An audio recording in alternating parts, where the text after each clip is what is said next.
Oh, hi! You just caught me doing my homework for my biography class. I'm Dana Jenks. I teach film and physics at George Washington Carver, if you don't know me. And if you do know me, you're wondering, where is Miss Jenks this week? Why isn't she in teaching class? And here I am taking a biography course that's very much been helpful for the film class, but also helpful in helping me become a better person. And so we're working from these two books, and I've really discovered this week is that need for inner peace in order to be able to grow and to learn my story.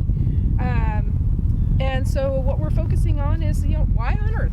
So I might wonder, why on earth did something happen in my life? And I think the valuable insight that I've gotten this week is that all the things that I thought maybe were really bad things that happened in my life, that actually they needed to happen for the good things to happen in my life. And I think the most important thing that I have discovered this week is just how valuable good community is. And so I'd really like you to meet some of the special people that I've interacted with this week and to learn a little bit more about what biography is.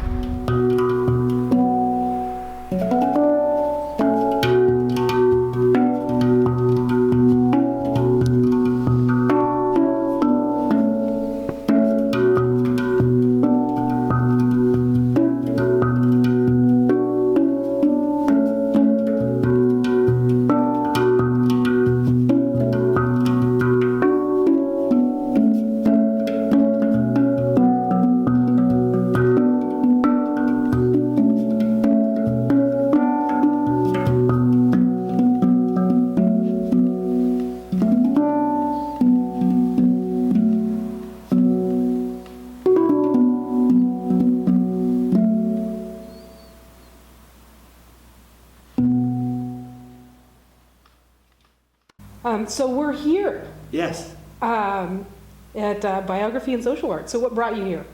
I had a friend who had done this training, and she would sometimes bring these social exercises into group settings. Exercises that allowed the people participating to, learn about each other more through some of the ways that biographical exercises work. Using postcard pictures, you might ask a question and try to find a postcard that resonates with you in relationship to that question. And then you can have a conversation with your friends or colleagues about why that card spoke to you. And somehow it's a tool just to go a little deeper into one's own story, where we can understand maybe ourselves a little more deeply, clearly, and also each other. And so the phrase social art, biography and social art, really attracted me. That second part, how to develop empathy, how to be a better listener, to develop those kinds of skills. And I feel like I'm really gaining those capacities through this program. A highlight for me has been what we call in the course the dyad. And the dyad is this opportunity to talk with another person. Maybe you can do it with multiple people, but we've only done it so far with 2 people. Maybe that's why it's called a dyad. And where there's a speaker and there's a listener. And so far we've used a theme or a question where the listener invites the speaker to speak about this question. For example, this week it was, what do you do to avoid relationship? And then the speaker is given an ample amount of time just to respond, to reflect on the question and then respond.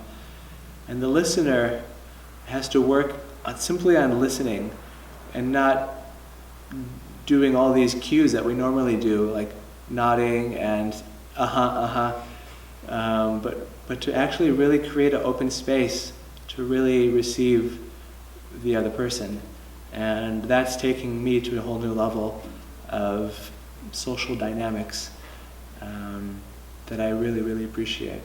But I want to use my skills in biography, actually in wherever I'm going to be living, to invite people over to just share stories or create contexts where strangers can hear the stories of other strangers.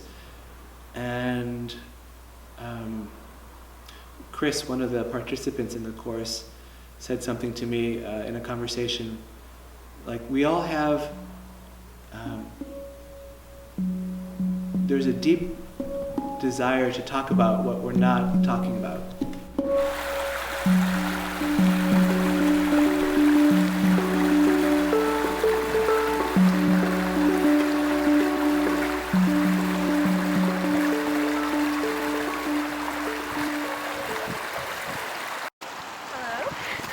My name is Linda, and I am doing the biographical counseling training with Dana because I am sincerely interested in this idea of human becoming, of looking at our past or the experiences that have influenced us and kind of working them, almost tilling them like we till the soil when we're going to be planting new seeds. So kind of looking at them so that something new can grow. So that they're no longer kind of those situations that might have been difficult for me aren't like holding me to be a certain way. My name is Susan West KURZ. I live in Jamestown, Rhode Island. And I've been aware of biography work kind of unconsciously for many years. And I began a writing project 2 years ago. I'm writing my memoir, looking through the lenses of addiction, adoption, and anthroposophy. And a close colleague said, if you're writing a memoir, you really have to look into biography work. And this is the third week of the first year, and we're doing a lot of conversations, dialogues, listening exercises, and it's the kind of experience where I'm just taking a lot in and developing wonderful relationships with the other participants in the training. Christopher is one of us, and we're sitting here in what we call middle kitchen, where we've had a lot of activities and gatherings outside of class. And the thing that I'm enjoying about it is how quickly one develops strong relationships working with biography, even though we come from varied backgrounds. But biography work gives you kind of a context to work out of. Just learning how to listen deeply to another human being. You hear something that is familiar to you, even though you haven't experienced their exact experience. There's a familiarity, and you realize something is bigger holding all of us. So I've always been afraid of art. So, I'm a little bit shy about drawing pictures, but it's easier for me to write. And so biography work brings in clay and writing and drawing and painting. And it doesn't mean you have to be good at it, because it's just a process, expression of a process you're in. And I provided Waldorf education for my children, and I was a disinterested student, so I'm kind of like going back and having the opportunity to have a taste of Waldorf education as an adult. So I could go on and on about it, but it's a huge, wonderful opportunity. My name is Chris Burke, and I live in Bethlehem, Pennsylvania, where I am a psychology professor at Lehigh University. And what really brought me to this course in particular is that as a psychology professor and also someone who's been studying anthroposophy in my daily life, I've really been working a lot and thinking a lot about how do I blend these two worlds together? How do I take what I'm learning through the world of anthroposophical study and really integrate it into the work that I'm doing at the university. And one of the real sort of important aspects of anthroposophy is really sort of realizing the full potential of you as a human being. And thinking about the students that I work with and thinking about the experiences that they've had and the education that they've had coming into the college environment, I realized those were questions that they never really had the opportunity to pose to themselves. Really, who am I and what is my potential? Where am I going? What's my path? And how do I make decisions about moving forward? So, as I was looking for where are the existing connections between anthroposophical study and psychology, biography work seemed like the most logical place to start. And biography work is really about looking at the patterns in your life in order to really try to understand that story of you and the threads that are weaving through that story of you, leading you from the past through the present into the future. And that's what really drew me to the course. And the full title of the course is Biography and Social Art. And I saw this as a course in biography, and I thought, well, social art, I'm not really sure what that is. That's kind of an add-on. It'll be extra, or it'll be, not something that really is relevant for me. But what I've learned in the process of going through these first 3 weeks of the course is that it's in some ways the most important part. This social artistry, this working together to learn about your story. It's absolutely essential. The way that I look back on my past and recall my story and think about the events that occurred to me, it's so, it's so, I don't know, it's enlivened, enriched so much by sharing with other people, by being heard, being listened to, and by having the opportunity to hear other people's stories and see how other people express their experiences and express, why did this happen and what were the consequences of this particular situation. That's given me this real appreciation for that social component, and and really connects it to something that I've been sort of informally interested in a very long time, which is how do we rebuild community? How do we restore community?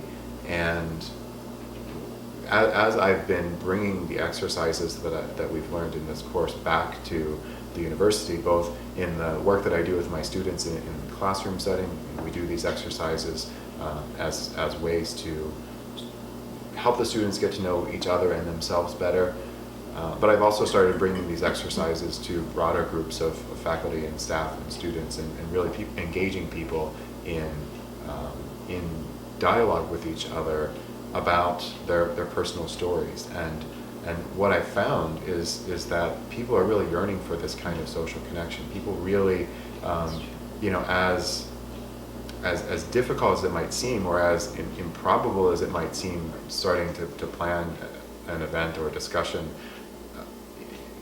once you get people in the room, first of all, people will show up, and once you get people sitting down, they just are eager to dive into these kinds of conversations. They love to tell the story of themselves and to think about the story of themselves, and to really hear other people's stories as well. And this work is a way of getting people out of the sort of abstract fog of everyday life, where we talk about we get little bits and pieces of things through the media, and we're getting ideas from other people. But how often do we really take that time to look inside of ourselves and think through our story and really listen to other people? So that for me so far has been a really great surprise to see the value, the real strong value of that social artistry in the process of working through biography. Either of you have anything else you want to add? I would say go to the website. There's a beautiful website, Biography and Social Arts, and just explore a little bit, because it kind of is the next step in what we all have to do to heal and to become, not just to heal, but to really manifest who we want to be. Yeah. And so it's a wonderful, I don't want to say tool, but it's a way to we're all about stories. We love Hollywood. We love everything a story, but our own stories are wonderful. Yeah, and I guess my last comment would be just to add that, you know, in the world around us right now, that, you know, there's such clear signs of divisiveness and how divided and separated we have become from each other. And, you know, I'm really increasingly convinced that this kind of work that we're doing is the answer, you know, getting people to come together and work through these issues from a very personal level and, you know, get away from the media, get away from all of these outside influences and really just take some time with yourself and another person and just be open.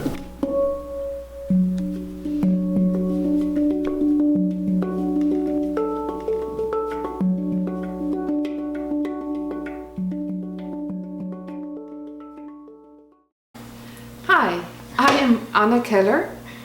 I'm coming from Switzerland, which is in Europe. I'm born in the Netherlands, so if you listen very closely, you hear some Dutch accent in my English speaking. What is biography and social art? Well, biography is very funny because it's like the story you have within you. It's like standing in the sun and you have a shadow, so that's biography. It's always there. And if you, with biography work, you just put a light on it and then you start to read this shadow kind of thing and you wonder, where am I come from? And you discover precious things you never thought about. And then you turn off the light and you joke around and you're back to normal life, creating new biography. So how do you plan on using this? You go home, you interact with your story, the light's on, and then you go home, and then what happens?